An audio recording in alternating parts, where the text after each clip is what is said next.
what I want to do is to move on from Muriel's, set the stage there with some important things, and I want to broaden this out even further for a reason. Can we go to the next slide, please?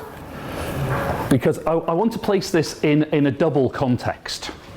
So we're coming back to think about skills at a time, of course, of the SDGs having been introduced in the last year, but also in 2 weeks' time, UNESCO will launch their new TVET strategy. So I want to use those two moments to think about what we might be doing about skills development. So first, just very, very briefly, you've all been dealing with the SDGs. So that goal 4 includes, at least in the goal and in the text there, the sub-goal, something about VET. The indicators are another matter at the moment in terms of their level of development or lack thereof. So target 8.6 talks specifically about NEETs, and I don't want to get into that debate, but there's a debate about youth and employment and training. But I would argue you can see skills for sustainable development across goals. For instance, in energy, there is, in one of the sub-goals, talk about essentially how you get people trained up to install and maintain photovoltaics, etc. So there are clearly skills elements to many of the goals, and there are major development projects going on around that at the moment. What the UNESCO strategy does, and this builds on the work that we've been doing with UNESCO since for about the last 5 or 6 years, that led to the Shanghai Congress 4 years ago, and then into the revised recommendation, and now into the strategy, is seeing 3 lenses for thinking about skills. The youth unemployment, which of course has to be a very major one, but in a sense was the one that was most developed already. Equity, which includes a strong focus on gender equality, and sustainability. And I want to focus mainly on the latter 2 rather than the first one, because in a sense the vast majority of work has been done on the first of these 3. So I want to spend some time thinking about how the other 2 might shape how we think about that as well. So if we can move on. Right. So I'm going to very quickly look at 4 aspects of this story. So I'm going to start off very much from a human development perspective on this. That's going to ask about sustainability, it's going to ask about equity. I want to throw in 2 bits of language that are used in this building a lot, a political economy analysis and a theory of change analysis as part of thinking about that story. Okay, can we move on to the next one? So on the human development angle, my critique, and the critique of many others, would be we haven't really done that much listening to what young people actually want. When we do talk to them, of course jobs are very high on the list of things they want, but they're not the only things they want, and they don't want jobs just to have a job. They of course want it for a range of other reasons. They're about how they make a transition to adulthood, how they become able to build a family, to have status in the community, to contribute to their community. There are many things they want to do that are wrapped up in that. I think quite a lot of the interesting work of the last few years has been around aspirations, that many poor people have aspirations that have been deflated because of the environments they're living in, that can be intergenerational. And so what my team are interested in is how you intervene to try and address those aspirations, how you can help young people to have bigger aspirations. But that's problematic in itself if you just encourage people to dream big and you don't do anything to help them to achieve some of that dreaming big. So I think, where there is interesting work now is trying to think about aspirations, then onto agency, but this important thing of converting aspirations into achievements. So some really interesting work, for instance, that MasterCard have been funding in East Africa, focusing on public vocational institutions and how, by identifying the obstacles that are specifically in the way of young people, you can start to try and convert enhanced aspirations into enhanced achievements in terms of well-being. And some of the work we've been doing, particularly in South Africa, but starting off in other countries, is suggesting the importance of the institution in helping to build those capacities for people. So that's a lot of our focus, how you start from where young people are and try and build by identifying what they might aspire to and what might be in the way of that aspiration. Can we move on to the next slide, please? What the SDGs require us to do is to think about decent work, as Muriel said, but also sustainable work. Now, I'm going to insist on work rather than employment, because whilst we must, of course, be trying to grow employment, we know that there are many forms of work that, there's a wider ecology of work, and the last Human Development Report very much talked about this. Of course, the World Bank, the World Development Report a couple of years ago talked about jobs, and particularly had the notion of jobs that were, in a sense, developmentally good rather than just jobs. So how do we think about jobs, about work, about employment, all having slightly different nuances that will be sustainable, that will be decent, that will build people rather than undermine them. So there's work out there, as the last HDR very powerfully says, work that undermines being human because of its dirtiness, its danger, its exploitative nature. Just even in what has been in a literature for many, many years, the slow death of a boring job. So there are many things there which aren't affirming of human development. And given that we aspire to developing humans and not just economies, how do we try and make sure that work is enhancing of people and not just a job? And of course, gender has to be central to that. We know that there are very complex issues here about how women are multiply disadvantaged in the labour market, and some of that, of course, comes from because of the household division of labour, that they're not in a position to be able to do what they want to do. Of course, that's a huge generalisation, but for the sake of a 10-minute talk, gender division of labour, including within the household, has to be a very major issue. If we can move on. But of course, skills are not just about supply and demand. Huge amount of evidence internationally points to the importance of cultures, points to the importance of the institutional regimes that set up skills. The reason that Britain and Germany have such radically different skill system is a complex historical case. And part of the challenge sometimes with reforms is they assume that it's either just about enhancing the market or there's a technical solution that will make a difference. But it's very difficult to change complex systems. It's very difficult to get the institutional regimes right. So we need to think about the complexities of skill systems which have evolved over generations and think, if we're going to try and change them quickly, where are the points where change can be effected quickly? Where are the points where actually that is a generational change, which is why a political economy analysis, but then leading on to the theories of change, what things actually will make a difference if we attack them now? If we get this right, will it then generate a series of other knock-on changes? So how do we sequence reform becomes a very important issue.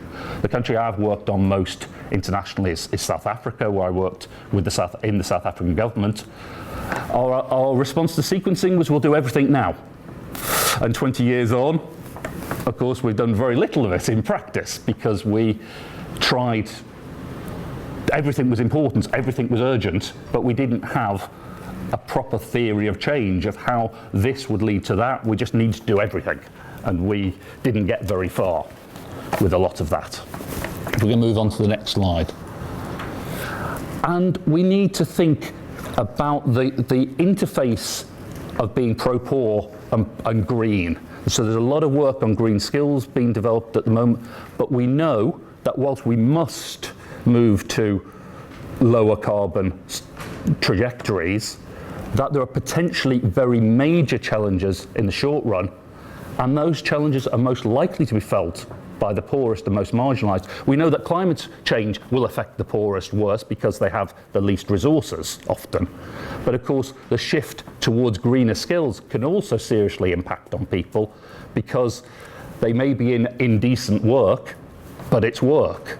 We may not want them to be in indecent work and move them to decent work, but it's not just a question typically of moving that person to a new work, because much of the new work is higher skilled, has higher cognitive demands in it.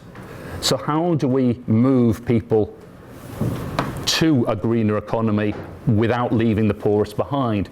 And we know that many of the other changes that will be going on in society in the short run, which might be around fuels, etc., will affect those who are using unsustainable resources most heavily, which often is the poorest. So there are big challenges in how we do both pro-poor and pro-green growth at the same time, or development at the same time, and the skills components of that. Next slide, please. Now, just very quickly, we've had mention of the SOGA program, which the DFID, this is the Skills for Oil and Gas in Africa program, which DFID are contributing 25 million to, but other agencies involved. Muriel did the scoping report for that. I did the inception report, well, led that. Martin in Mozambique has been very heavily involved in the program. So just a few reflections. We're very early in this program. And I think what DFID are trying to do in this is to do something new, but we're still trying to work out what that new is and whether it works, of course. We maybe have a theory of change, but we haven't yet got the evidence that it worked, because we're still very early in that program. And so, Muriel mentioned very briefly this notion of, okay, well, we might work in the construction sector around this, but with a set of skills that could be transferred. Of course, one of the things we're facing, well, the big thing we're facing, of course, is that an investment in oil and gas seemed a lot more attractive 2 years ago, 3 years ago, when this was devised. Mozambican economy was going to double. Of course, those investments have been put on hold, many of them. But I think what we were really trying to wrestle with this program was many of the areas where the oil and gas fields are highly marginalized areas in countries already. So northern Mozambique already has low educational statistics, but if you go up to northern Mozambique, they're lower.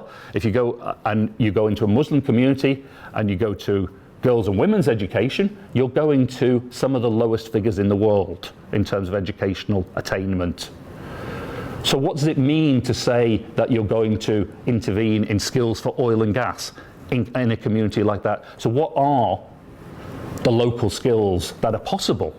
How do you ensure that local doesn't mean urban elites? How do you ensure that some skills are going to be developed in the local area? But what realistically are those skills? So are they going to be around agro-processing and security and those kind of areas, more realistically than in terms of petro-engineers? So, where in that skills system, so, Muriel was talking about the local labour market, the national, etc. You've got to have a sense of what's possible. That's pro-equity, as well as delivering on what the oil companies want. So how does that help, particularly for those young women in those rural communities? Because quite rightly, DFID is insisting on that. Of course, the traditional vocational education training response is to think about curriculum, pedagogy, qualifications, changing institutions. Those may be important, and as Muriel said, you may need an international qualification in some cases to get this to work.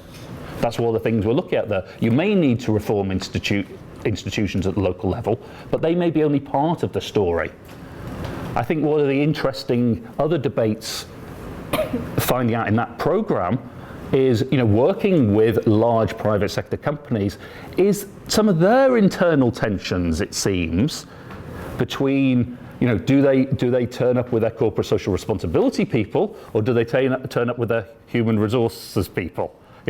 Is this core business, or is it something that we have to do in order to get on with core business? We have to show that there will be some local jobs to reduce our risk, in which case it becomes a CSR kind of question for them rather than a HR question.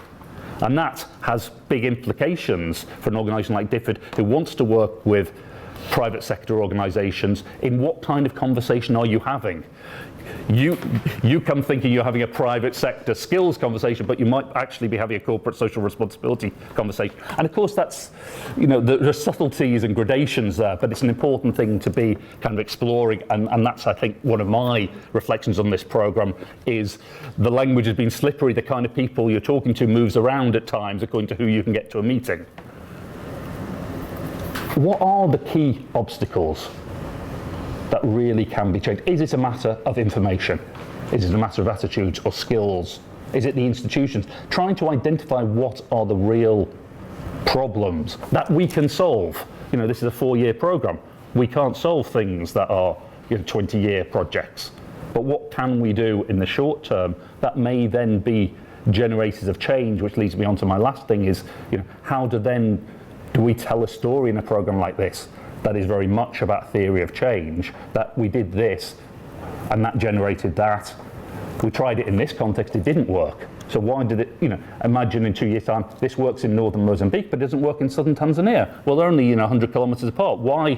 What is different between the two cases that will allow us, when we're thinking about other situations, to know what works and doesn't work. So we're very early in this. I think this is a really interesting example of DFID trying to do something new in an area, to say we want to work with the private sector, we want to work with a range of organisations, but we need to try and work out what the problems are that we're trying to solve, rather than coming in with a more traditional model, which still a lot of skills reform is, you reform at the top with a qualifications framework or sector councils, or you reform sort of at the bottom, in a sense, by going in and changing public institutions, but trying to think across a system and what are the change points.